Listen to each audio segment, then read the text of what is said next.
Gawat, timnas Indonesia dirugikan. Kata itulah yang kita sematkan untuk keputusan kontroversi AFC yang mana secara mengejutkan mengubah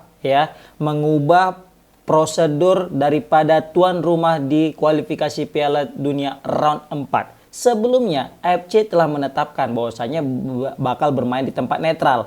Nah, entah kenapa, apa cerita, udah mau jelang di penghujung round 3 ya, yang hanya menyisakan 2 laga lagi, tiba-tiba AFC secara belak-belakan mengatakan akan mengubah proses pemilihan tuan rumahnya. Dan gak tanggung-tanggung, nanti tuan rumahnya itu diambil dari peringkat 3 terbaik sebanyak 2 negara.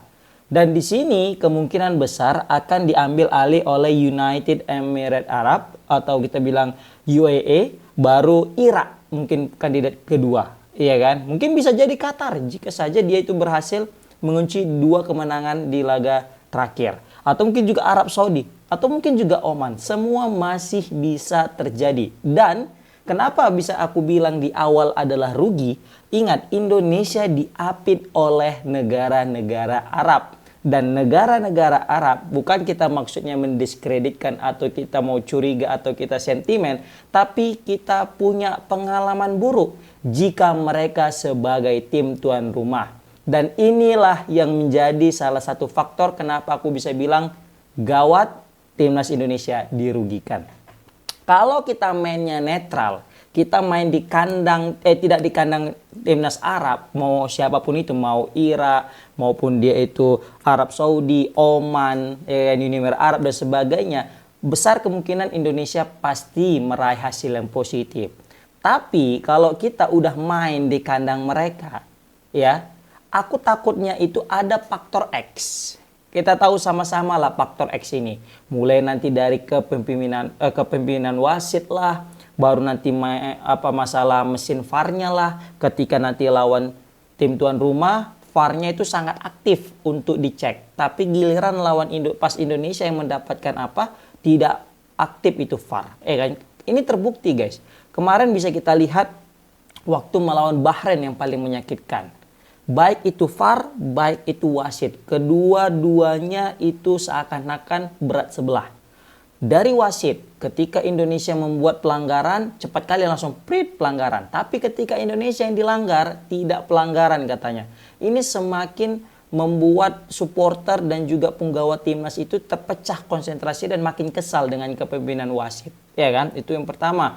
Baru juga lagi masalah kartu. Aku takutnya, ya kan, waktu main lawan Indonesia buat pelanggaran, kartunya itu mudah kali dikasih kartu kuning dan kartu merah. Tapi nanti tim lawan enggak. Contoh kayak lawan Qatar.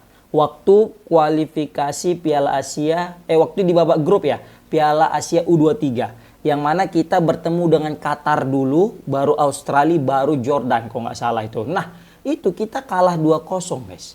Yang mana Ivar Yener kena kartu merah, Ramadan Sananta kena kartu merah. Oke, kalau Ramadan Sananta kartu merah oke lah. Ivar Yener kartu merah. Yang mana di situ pemain daripada Qatar Diving yang bisa kita bilang pura-pura sakit. Tapi wasit sangat gercep langsung ngasih kartu. Nah, ini yang kita takutkan, kejadian-kejadian yang di luar daripada permainan sepak bola itu, guys.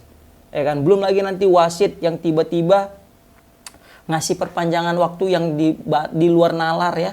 Contoh waktu lawan Bahrain kemarin, kita yang udah unggul 2-1 di akhir-akhir pertandingan atas Bahrain sebagai tim tuan rumah, ya udah unggul nih kita 2-1, udah mau menang nih. Bakal berada di peringkat kedua nih kita kan. Karena sebelumnya kita berhasil menahan imbang Arab Saudi dan juga Australia. Dapat poin 3 dari Bahrain. Kita peringkat 2 nih dengan 5 poin kan. Rupanya wasit Ahmed Al-Kaf asal Oman ya kan, yang semula asisten wasit itu ngasih cuma 6 menit, tiba-tiba menjadi 99 menit sehingga tim daripada Bahrain berhasil mencetak gol di menit-menit akhir. Nah, ini kan jadi kerugian besar nih bagi timnas Indonesia. Nah, ini yang kita takutkan, ini yang kita wanti-wanti dengan keputusan AFC yang terkesannya mendadak ya. Ketika di pertengahan jalan gini, di penghujung jalan daripada round 3, baru ada pengumuman diganti model round 4-nya untuk khusus tuan rumah. Waduh. Kan bahaya ini, bahaya. Ya walaupun sebenarnya ada juga sisi positifnya ya, walaupun nggak banyak gitu, tapi ada juga lah. Tapi kalau misalnya kita bandingkan sisi positif dengan negatif, lebih banyak negatifnya ketimbang positifnya. Nah, apa itu kira-kira sisi positifnya? Yang pertama, ketika kita main di Arab, banyak warga Indonesia. Jadi penonton pasti banyak. Contoh, waktu kita main di Arab Saudi, itu hampir ya, kalau misalnya dibebaskan tiket, mungkin dipenuhi dengan warga Indonesia itu di Arab Saudi, di stadionnya. Penuh. Stadion Arab Saudi itu dipenuhi dengan supporter timnas Indonesia. Gila, banyak kali. Main di Bahrain, banyak kali supporter timnas Indonesia. Ya kan? Pokoknya kita asal bermain di tanah Arab, pasti banyak sekali warga Indonesia, baik itu sebagai pelajar maupun sebagai diplomat, ataupun mungkin sebagai pekerja di sana, tenaga kerja. Iya kan? Nah, ini salah satu keuntungan daripada timnas Indonesia jika main di tanah Arab. Yang kedua, lapangan Arab bagus.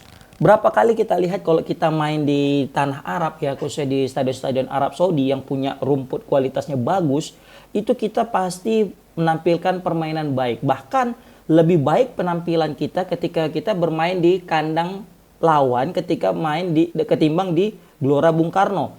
Bisa kita lihat kualitas rumput di Arab Saudi dan di Bahrain bagus banget. Makanya bisa kita lihat Indonesia mainnya enak untuk ditonton ketimbang ketika bermain di Gelora Bung Karno. Bukan kita mendiskreditkan Gelora Bung Karno, tapi mesti kita akui guys, kualitas kualitas rumput kita masih kalah jauh dengan stadion-stadion yang ada di tanah Arab sana guys. Jadi salah satu keuntungannya yaitu tadi stadion, rumputnya yang bagus, lebih bagus daripada Indonesia, dan bagus juga nanti Indonesia bisa mainnya. Yang kedua ya adanya supporter yang banyak ya di tanah Arab seperti itu guys. Tapi apapun ceritanya lebih banyak ruginya. Waduh. Tapi kita mesti tetap positif lah. Mau dimanapun medannya, kan Indonesia tetap siap siaga, tetap bersedia, ayo gas. Karena kalau memang mau jadi pemenang, kalau kita mau jadi juara Piala Dunia, mau masuk Piala Dunia, ya siapapun lawannya, dimanapun medannya, ya wajib digas. Itulah salah satu tanda kita negara kuat dan layak masuk Piala Dunia, kan? Dengan artian ya kalau kita dicurangi, ya udah cetak banyak gol. Itu aja intinya, banyak gol cetak. Insya Allah kita menang. Kayak Jepang kan juga meskipun sering dicurangi, tapi karena dia sering mencetak gol, banyak gol yang tercipta, terakhir enggak dikata, mereka tetap menang. Sama kayak lawan Piala Asia U17 yang mana Uzbekistan melawan Arab Saudi.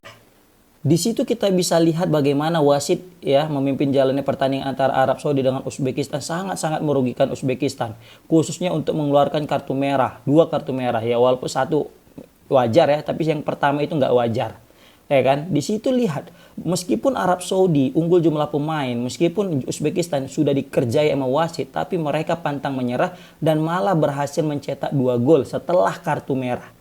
Waktu masih 11-11 nggak cetak gol mereka, tapi ketika udah kena kartu merah, di situ pula mereka berhasil mencetak gol dan berhasil meraih kemenangan dan berhasil jadi juara. Nah, ini nih menandakan tandanya meskipun mereka dicurangi, tapi kalau memang mereka berkualitas pasti mereka akan menang.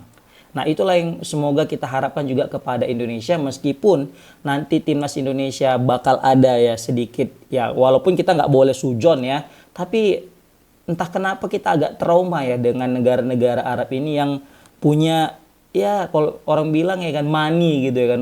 Duit Arab ini tau lah nggak ada serinya gitu kan, nggak ada batasnya, jadi unlimited. Takutnya ya ada something undercover yang kita nggak tahu, underground ya, undercover yang kita nggak tahu sama sekali apa yang terjadi. Terakhir apa ya kita bisa bilang ya, peluang timnas Indonesia, impian timnas Indonesia untuk lolos ke Piala Dunia juga harus terkubur. Nah, ini yang kita takutkan. Tapi kita punya catatan baik sih waktu kita waktu kita itu jadi tim tamu kayak gini juga, mainnya jumpa satu grup dengan tim tuan rumah yang mana di hostkan oleh Kuwait kalau nggak salah. Yang mana Kuwait itu kan negara jazirah Arab juga, main juga di Piala Teluk, jadi tuan rumah malah di Piala Teluk kemarin walaupun mereka nggak juara. Yang juara itu Bahrain yang kita kalahkan kemarin ya. Nah, Kuwait jadi tuan rumah saat itu guys. Indonesia satu grup sama Kuwait dengan Jordan dan juga Nepal kalau nggak salah. Nah, di pertandingan pertama Indonesia langsung ketemu dengan tim tuan rumah loh, Kuwait. Dan uniknya Indonesia berhasil menang guys, 2-1. Dan yang paling kita buat terkejut, Indonesia dapat penalti. Bayangkan. Seharusnya ya kalau berkaca daripada pengalaman kita ketika jumpa dengan tanah Arab, negara Arab, ya kita pasti biasanya dikerjain gitu kan. Adalah kita dapat kena penalti, kena kartu yang pelanggaran yang nggak perlu, terus juga perpanjangan waktu tiba-tiba makin panjang, macam lah gitu ya kan. Tapi waktu lawan Kuwait kemarin tuh Indonesia tidak ada dicurangi dan malah mulus menang atas tuan rumah Kuwait yang notabene sebagai negara Arab dan tuan rumah juga. Begitu lawan Jordan kita memang kalah kemarin 1-0 dan lawan Nepal kita menang, dan terakhir kita berhasil menemani Jordan di Piala Asia, kan lolos ke babak utama. Nah, sedangkan Kuwait yang tuan rumah enggak. Nah, semoga aja nanti Indonesia meskipun nanti tergabung dengan tim tuan rumah yang dituan rumahi oleh orang Arab ya, negara Arab, dan juga diisi juga oleh negara Arab ya, semoga aja tidak mengurangi sportivitas dan tetap menjunjung tinggi yang namanya fair play, karena sangat disayangkan ya di saat-saat genting kayak gini ada terjadi kecurangan yang menyebabkan kerugian untuk salah satu negara. Kalau misalnya kita lihat-lihat sih kemungkinan besar antara Uni Emirat Arab ini ya, United Arab Emirates ini dengan Irak sih kayaknya, yang dua-dua ini kayaknya bakal menjadi tuan rumah. Kalau misalnya aku milih sih bagus kita lawan Irak sih, ya kan? Karena Irak lebih fair play. Aku ngerasa Irak itu lebih fair. Dan juga ya walaupun kita belum pernah menang ya dalam 3 pertandingan terakhir lawan Irak, karena kita kalah terus, dibantai terus, mau di Gelora Bung Karno, mau di kandang mereka terus kalah. Tapi setidaknya ketika kita jumpa Irak, kita itu kalah dengan legowo, kalah tidak ada perasaan kesal. Kenapa? Mainnya bagus dua-dua, saling fair lah gitu, saling jujur mainnya. Tapi kalau misalnya Uni Emirat Arab ini yang aku takutkan.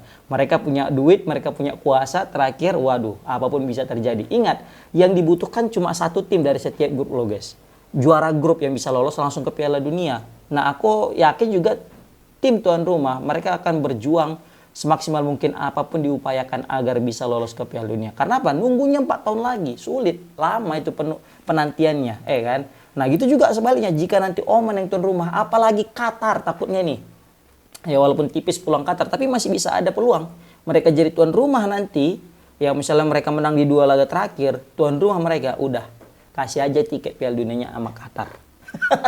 Kenapa? Karena ini bakal menjadi suatu komedi. Aduh. Tapi tetap kita yakin timnas kita meskipun di kandang lawan, dikelilingi oleh negara Arab, dituan rumahi oleh negara Arab, dan dipenuhi dengan kontroversi nantinya, aku tetap yakin Indonesia bakal bisa berbicara banyak dan bisa mengalahkan negara-negara lainnya dan berhasil lolos ke Piala Dunia untuk pertama kalinya. Komen di kolom komentar guys, gimana pendapat kalian tentang ya anehnya AFC yang mengubah ya tuan rumah di round 4 yang semulanya itu netral sekarang dirubah untuk ke peringkat 3 terbaik guys. Assalamualaikum warahmatullahi wabarakatuh.